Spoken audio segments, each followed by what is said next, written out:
El Señor es mi pastor, nada me falta. En verdes pastos me hace reposar. Me conduce a fuentes tranquilas. Allí reparo mis fuerzas.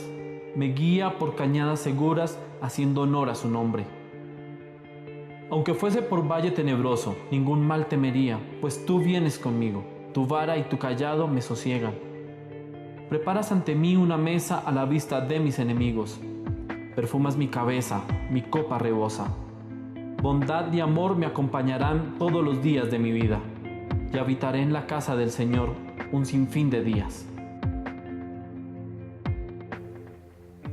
Afrontamos en esta ocasión uno de los bestsellers del libro de los Salmos.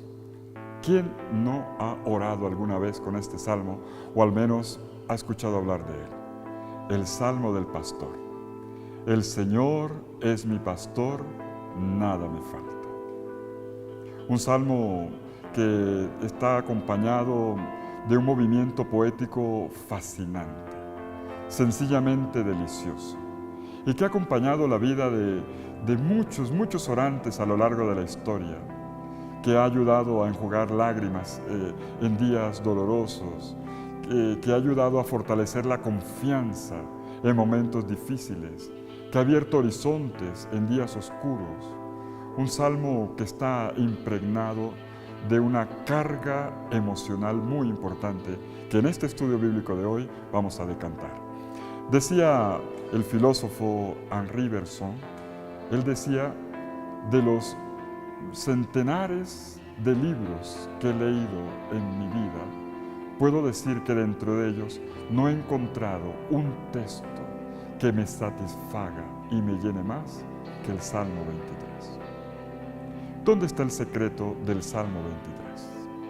El Salmo 23 tiene justamente en el centro, como en un ciclo radial de cuyo eje dimana todo, justo en el centro geográfico del Salmo está la expresión hermosa que dice: tú siempre estás conmigo. Atá y Madi, se dice en hebreo. Atá y Madi. Pero tú siempre estás conmigo. En el mundo de Israel, la imagen del pastor es una imagen cotidiana. Y una imagen cotidiana que poco a poco se va convirtiendo en la imagen de Dios. Pero la imagen del pastor va para la mentalidad, para el universo simbólico bíblico, indica mucho más que una simple guía de uno que conduce el rebaño por praderas o por campos en búsqueda del agua o en búsqueda del pasto que le da la vida, de aquel que conduce hacia los oasis vivificantes o hacia aquellos espacios en los cuales la vida se puede saciar. Detrás hay algo más. El orante se fija en la imagen del pastor como aquel que es siempre fiel a su rebaño.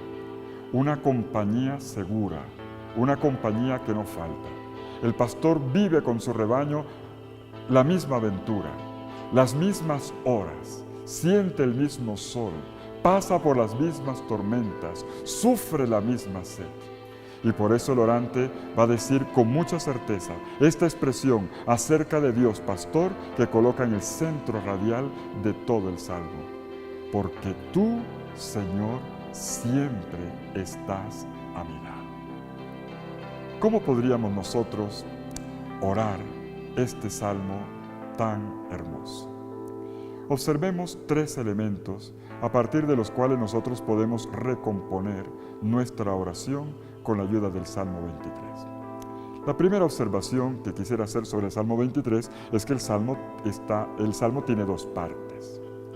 Miren que nosotros generalmente, y el mismo título de la Biblia que tengo aquí le coloca el buen pastor.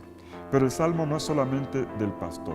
La primera parte del Salmo, versículos 1 al 4, están caracterizados precisamente por esta imagen del pastor, la relación entre el pastor y el rebaño. Pero la segunda parte del Salmo, cuando llegamos al versículo 5, nos damos cuenta que los versículos 5 y 6 ya no hablan de pastor, no hablan de rebaño. Ahora se nos cambia el panorama, se nos cambia el escenario y se nos cambia la idea. Los versículos 5 y 6, segunda parte, nos coloca en el escenario de un anfitrión que ha traído a su casa a su mejor amigo y le ofrece una deliciosa comida.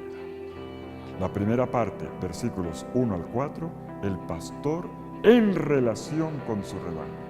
La segunda parte, un amigo que invita a su amigo a comer y éste hace las veces de anfitrión y le ofrece un espléndido espacio de amistad en torno a una comida. Aquí tenemos ya una enseñanza. El salmo del pastor no solamente es el salmo del pastor, es el salmo del pastor y el salmo del amigo. ¿Esto qué indica? Miren, la imagen de pastor y rebaño es una imagen normalmente vertical. Si nosotros preguntamos por allá a la gente, nos damos cuenta, a todo el mundo le gusta ser pastor, a casi nadie le gusta ser oveja, no nos digamos mentiras. La imagen de pastor y oveja indica el de un liderazgo, el de una guía, uno que lleva al otro y el otro se deja llevar. En cambio, la segunda parte del Salmo 23 nos coloca en un plano más bien horizontal. Amigo y amigo están al mismo nivel. Esto nos dice algo importante. Hay que ser buen pastor, pero también hay que ser buen amigo, como es Dios. Dios me mira como lo que Él es, pastor, el que se ocupa de mí y me guía, pero cuando la relación con Dios crece, Él me invita a descubrir esta horizontalidad de la relación. Uno que me invita a la mesa y me trata como un tú al mismo nivel. Es una primera clave de lectura del Salmo. La segunda clave de lectura del Salmo la encontramos en una expresión que se repite de punta a punta, 9 veces, nada más y nada menos que 9 veces, y que tiene que ver precisamente con lo que caracteriza a un pastor y lo que caracteriza a este amigo. El pastor no está simplemente ahí, como este amigo en la comida no está simplemente ahí, ellos se ocupan de. El pastor se ocupa del rebaño, el amigo se ocupa de su invitado. Dios se ocupa de mí. Casi que este salmo lo podríamos leer así, Dios y yo, pero Dios ocupándose de mí. Dios que hace algo por mí y que me invita a tomar conciencia de lo que hace por mí para que yo le responda con una oración agradecida. ¿Qué hace Dios por mí? Una vez que hemos dado una primera clave de lectura, veamos ahora la segunda. El Salmo nos invita a descubrir cómo Dios se ocupa de cada uno de nosotros. Cómo un pastor se ocupa de su rebaño y cómo un amigo se ocupa de su amigo cuando le invita a comer. A partir de estas dos cifras simbólicas que engloban la totalidad del Salmo, ahora nosotros vemos cómo el Salmo responde a la pregunta ¿qué hace Dios por mí? Para esto tenemos una clave de lectura. El Salmo repite 9 veces, y aclaro, en el texto hebreo, porque no todas las traducciones se fijan en ese detalle, el Salmo repite 9 veces la expresión me. El Señor me, el Señor me, el Señor me. Algunos por ahí jocosamente dicen, con razón que es el Salmo del pastor y de la oveja, porque no debe ser me, tanto repetir el me. Pero no tiene que ver con eso. Es una toma de conciencia. El orante dice, el Señor me. 9 veces, de punta a punta. La primera vez, el orante dice, el Señor es mi pastor, nada me falta. Y miren que este primer me es de una importancia enorme, porque es una afirmación absoluta. Quiere decir, si yo estoy con Dios y el Señor está conmigo, no me falta nada. Pero esto será cierto. ¿Será que yo puedo decir que si el Señor es mi pastor, no me falta nada, que nada me hace falta? ¿Eso será verdad? ¿Yo puedo decir que ahora nada me hace falta?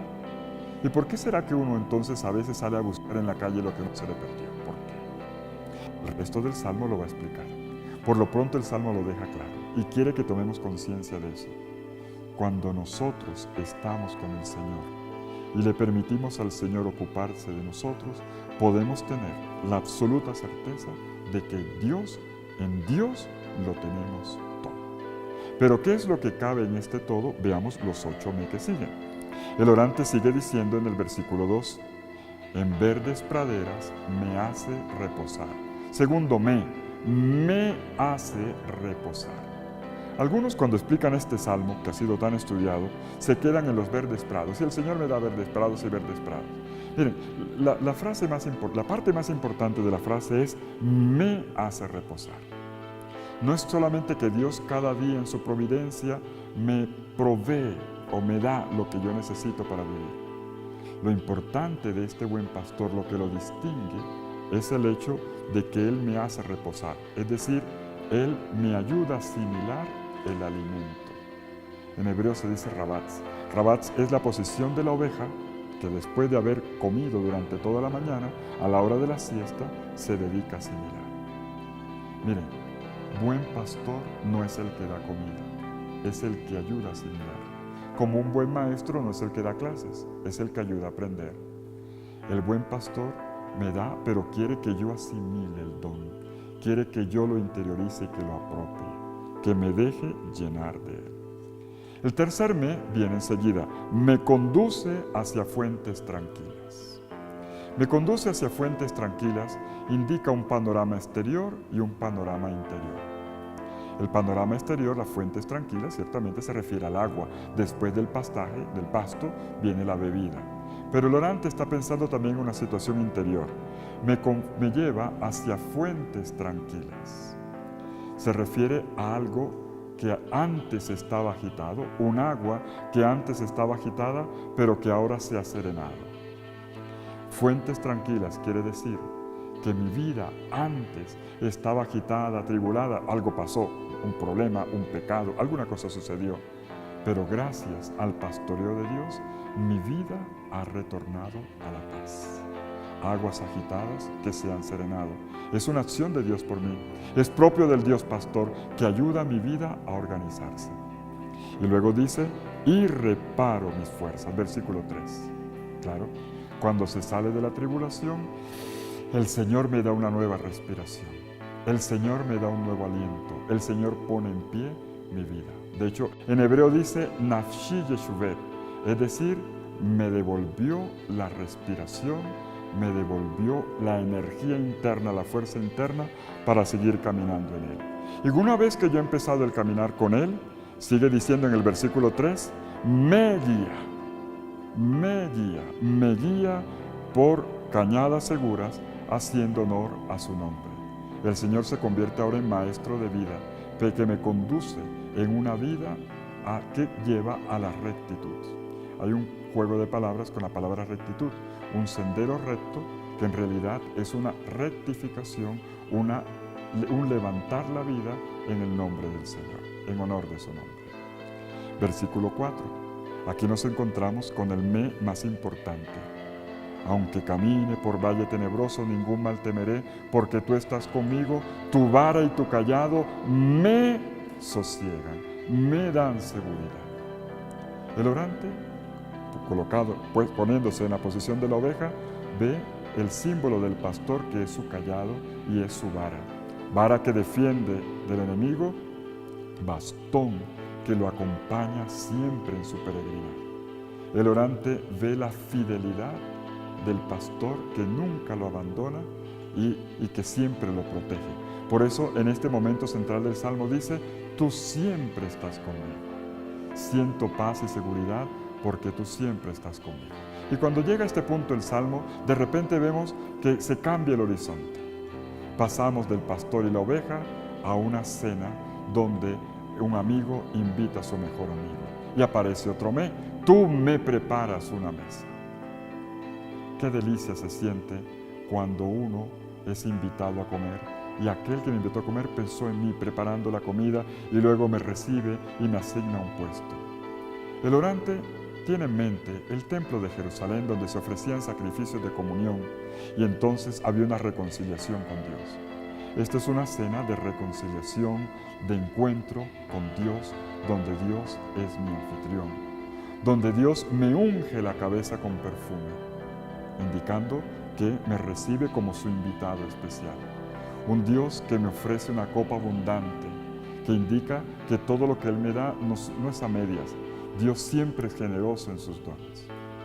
Y el orante termina su oración como cuando sale el orante de una comida. Cuando sale una persona de una comida, el orante se siente así. Me siento lleno, pero lleno no simplemente de lo que el otro me ha dado, Cuidado, que este orante no es un orante interesado pensando en qué me dan. Lo más importante es que tengo un amigo. Dice el orante al final del Salmo: bondad y amor me acompañarán todos los días de mi vida. Oigan, todos los días de mi vida. El Señor me ha coronado, me ha llenado, no solamente con dones, sino sobre todo con el don mayor y único en singular de su amistad. Y esto llena mi vida de tal manera que yo puedo decir ahora que el mayor deseo de mi vida es estar siempre con Él. Cuando llegamos a este último mes, que era el último, me acompañará.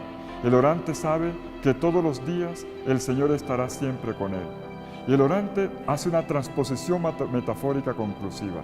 El templo del Señor aparece en primer lugar. La comida festiva se transformó ahora en el templo del Señor donde yo quiero estar y que es el comienzo de mi cielo. Podemos decir así: no deseo otra cosa, Señor, no quiero otra cosa que estar siempre en tu compañía. No quiero otra cosa que estar siempre sentado a tu mesa. Señor, que mi vida descanse en ti, que yo pueda morar, vivir contigo ahora y siempre, y habitaré en la casa del Señor, no solo en el templo, sino en tu cielo, en tu casa, en mi existencia, que encuentre su reposo en ti, que habite yo siempre en la casa del Señor por años sin fin.